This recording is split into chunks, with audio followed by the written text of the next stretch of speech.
Listen, one of my favorite guests on this show, you've only heard him a couple times, maybe three, is Deryck Green. He lives out on the left coast, and he's a reverend. Deryck received an M.A. in Theological Studies from Fuller Theological Seminary.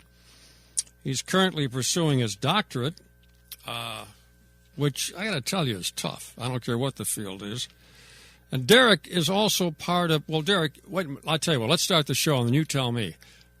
Next on News Talk, AM 1480 WLEA, the Newsmaker Show with Kevin Doran. Okay, Deryck, now, go ahead and give me the full title. I am a member of Project 21 Leadership Council, and I'm privileged to be a part of Project 21. Project 21 allows Black conservatives and Black libertarians an opportunity to go out and gives us a platform, to say the least, a platform to kind of give our opinions on topics of the day, whether it's from the economy, it's about the family, it's about socioeconomics. It allows us to speak a perspective that's normally not considered or even heard in the mainstream media. Not considered and not heard. You're absolutely right. All right, and these guys pretend to speak for all blacks or African Americans, whatever term you are comfortable with, and of course they don't. They don't. And that's got to tick off a lot of people, right, Deryck? I think it does because, again, these two people are representatives of a form of thought generally thought to be monolithic in the Black community, in some regards rightly so. Because it seems that there are people in the Black community that want to stamp out a diversity of thought. But these two individuals and people like them, like, whether it's Michael Eric Dyson or Therese, people who hold that type of mentality frustrate a lot of Americans, particularly Black Americans, who don't see things the way these gentlemen see. And so to pigeonhole the entire Black community with his thoughts and the actions and the behaviors of Al Sharpton and Jesse Jackson, I think is really, it kind of pierces our nerves and inflicts upon our character, I believe. Yeah, because a broad stroke, everyone's, well, those guys all think that. No, I don't. Yeah, I think I've told you this, Deryck, but my brother-in-law was the abbot of a Benedictine monastery up near Boston. And one of the frequent guests there was a black doctor who happened to be the top of his class at Harvard Medical School. All right? And one day he and I got chatting, and he said, I resent affirmative action. I said, why? He said, because wherever I go, people are going to say, well, yeah, he's an MD, but we all know he got in there under a quota system. And he said, I didn't. He got in there because he was a very bright guy, and is a very bright guy. So how do you feel about that? Before we get into our other topic of poverty, yeah.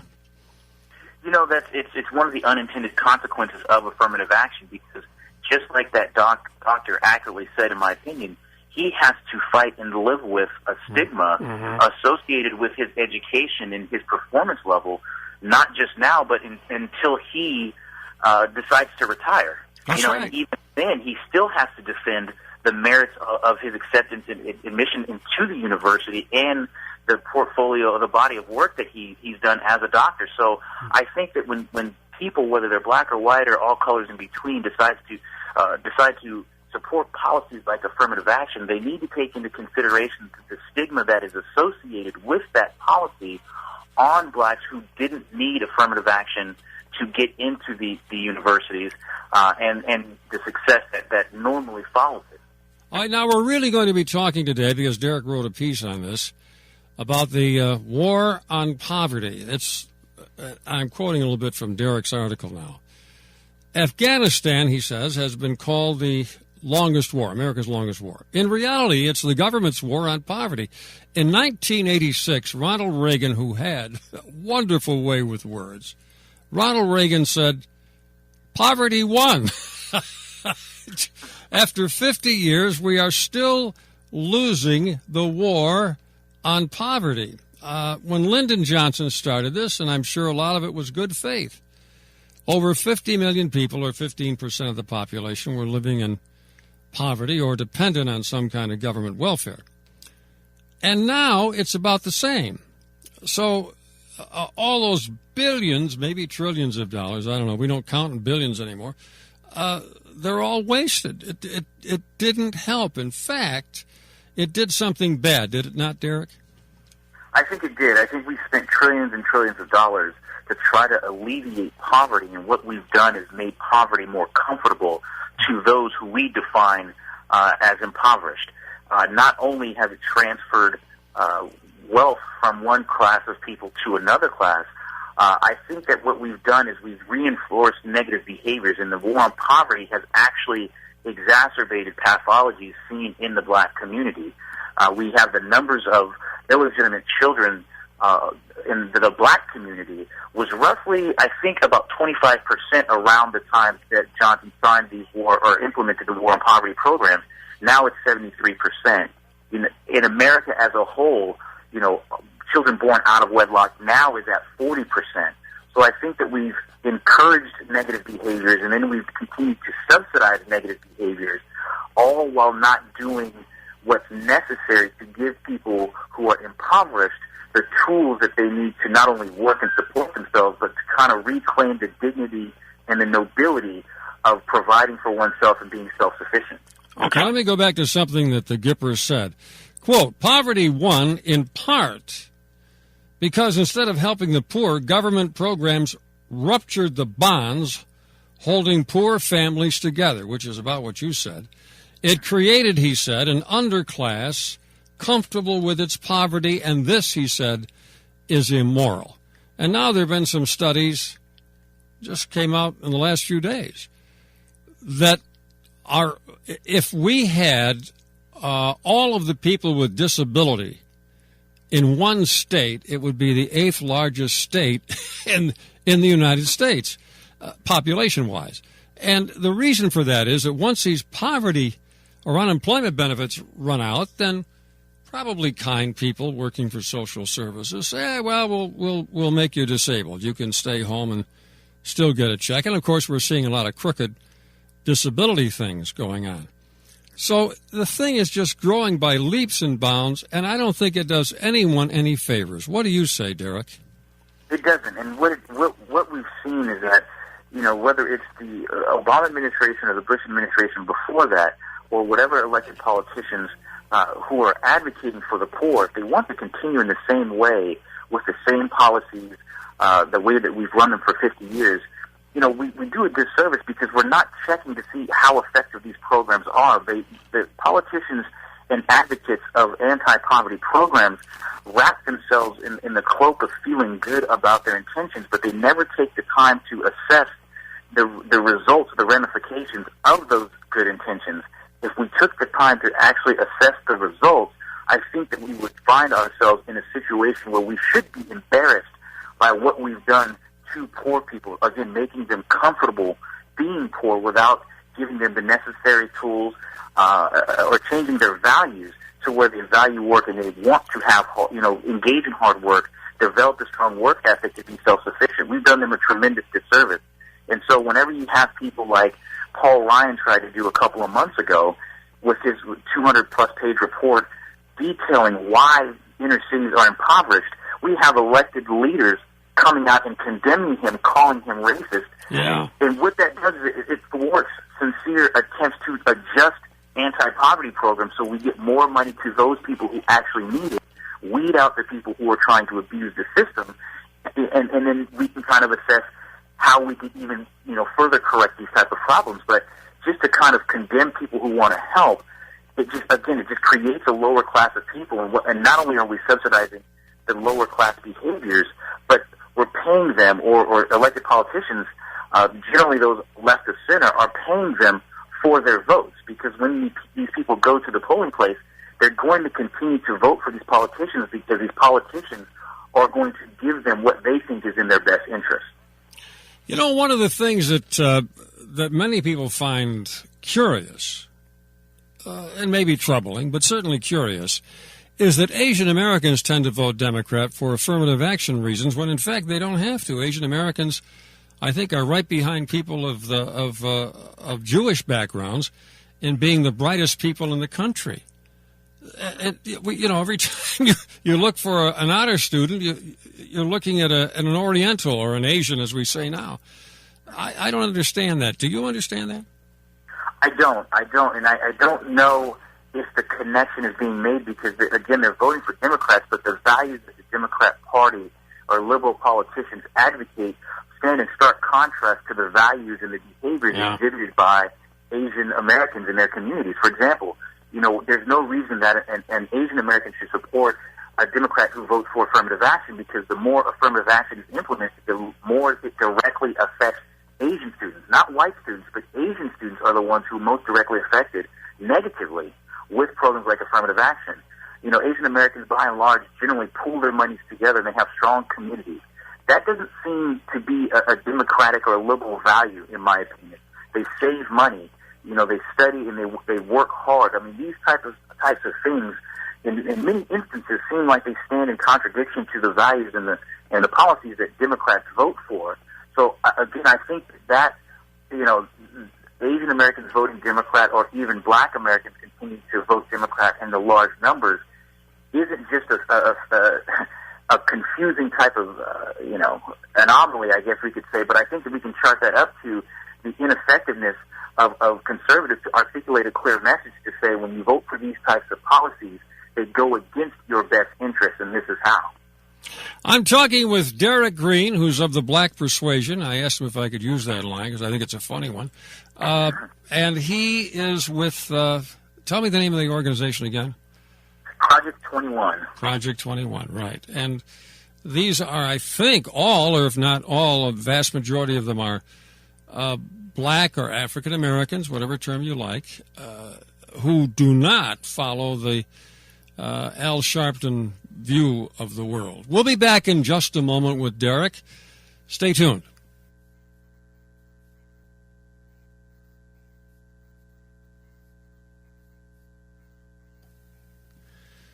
Deryck Green in California, who's working on his PhD. Are you going to go into ministry, do you think, Deryck, or where do you think you're going to be going? I won't go into the ministry per se, as in leading a church. I think my ministry is going to be more directed towards primarily racial reconciliation in the church, and writing things that kind of encourage Black Americans to re-embrace spiritual principles based on the Bible, to not only have racial reconciliation in the church, but to go out and model that in the general public. There was a time within the memory of a lot of people. I'm talking now about people who were paying attention, and, well, now maybe there aren't a lot left, but certainly up until Lyndon Johnson's administration. I'm not blaming him. I'm just saying up until about then. The Black family was considered to be one of the most stable families in all of the country. And Black families were usually very regular churchgoers. Now, I know that the Black family has been pretty much destroyed, I maintained, by the government. Whether it was intentional or not, I don't know. But they certainly did destroy the Black family. Now they're after the white families. But my question to you is, how many Blacks are still going to church and taking it seriously? Any numbers there? It's interesting. It's hard to say. We continue to see polls, whether they're Pew polls or various numbers of polls regarding religion, that continue to show Black Americans as the most religious demographic in America. Mm-hmm. Blacks are more likely to pray at night before they go to sleep. They're more likely to read the Bible several times a week. They're more likely to go to religious services at church. So we still see that Black Americans are still the most religious demographic. The problem lies in the fact that there's some sort of gap between the religiosity or the spirituality that Blacks, still self-identify with, and the behaviors that they exhibit outside of the church house. So, for example, again, the illegitimacy rate in Black America is 73%.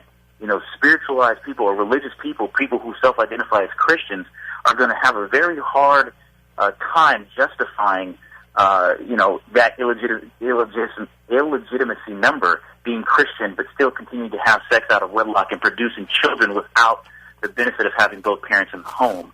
You still see that Blacks socially are against abortion, but you still see in poll after poll that black women particularly have the highest number of abortions amongst all demographics. Again, to self-identify as Christian, but to continue to have abortions, destroying that one creative act that God and men, enjoin in together, that's really hard to synthesize both of those two actions and behaviors. And so I think what we really need to do is to be honest with ourselves and say, in certain segments of black America, people's political ideas or political beliefs have influenced their religion much more than their religion has had a profound effect on how they see politics.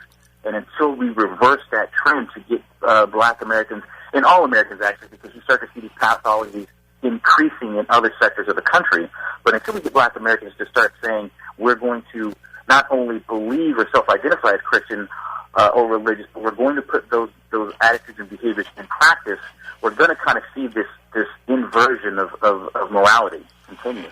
Deryck Green, a member of Project 21, one of the leaders, I would argue, is my guest today. We're talking about issues that affect everyone, but primarily African Americans. Deryck, you raise an interesting point there about black churchgoers, and yet they have a much higher percentage of illegitimate children and also abortions. Now, illegitimate children, I won't address that, except it's welfare-wise. It is welfare-wise. It's probably to their advantage to have more children, but they are targeted by Planned Parenthood, National Planned Parenthood. There's no secret about that. They were out to get the blacks. Margaret Sanger said that herself. So I sort of not sympathize with an abortion. I sympathize with the poor woman who's had the abortion and, of course, the baby who's been destroyed. But if you look at Planned Parenthood clinics in this country, where do you find them, Deryck? By and large, they're in majority minority populations or minority neighborhoods, and that's right. There's been numbers of studies that show by zip code across the country where these Planned Parenthoods are set up, and I think to be honest, when they are going out and strategically targeting low income and minority populations, this is where the church has to come in and be a very loud voice of reason, of moral reason, to say, listen, these people are coming after you because they're trying to kill you. Exactly. So we need to change these values to say, even if they're going to set up shop in our area, we're going to comport ourselves with the type of behaviors that suffocates their business, which is to say, we're not going to have these children out of wedlock. We're not going to continually having these children and then going and aborting these children to justify them targeting specific minority areas. This is what we need to do. It's not just a material poverty, but what we're seeing with these type of pathologies is also a moral poverty. And we need to, turn that moral poverty around, and I think that will have a lot of positive ramifications across society as a whole. Deryck, what the people who form opinions and push their ideas on us, have very successfully pushed so many what I would consider self-destructive ideas. Now we see a tremendous effort to get everyone on board with the lesbian, bisexual, LBG, gay, and transgendered boat. But that hasn't happened in the black community, has it? No, I think there's still an overwhelming prevailing attitude towards same-sex marriage in the black community where it's still condemned. Which is signs of hope, because if they're going to outright condemn same-sex marriage, which isn't the same as being anti-gay, by the way, but if they're going to stand against same-sex marriage, the hope is that they will start to see how important marriage is, and then start advocating for more marriage in the black community. Because when you look at the statistics, blacks aren't getting married in the same numbers as they are in other demographics, and so we need to encourage marriage in the black community. And I think by standing against same-sex marriage can be a start in that direction. But again, we're going to need more people to speak up in the black community. But again, particularly leaders in the clergy, to stand up and say this is why this is wrong. But at the same time, we're going to encourage marriage. We're going to discourage adultery so they can be the type of moral pillar that other communities across the country may look to and follow. Well, I hope that happens. They may be our last great hope, the black churches. Really, I mean it. Well, in the general population. Deryck, always great talking with you. And again, I want to quote the Gipper. If he'd been a Democrat, they would have immortalized his words because he was wonderful. He had some great one-liners. And a lot of times he didn't have them planned. They just came out of him. And he said in the war on poverty, poverty won. Well, all right, Deryck, stay on the line just a moment. That's it for today's Newsmaker Show. Stay tuned for more news and information 24/7 on AM 1480 WLEA.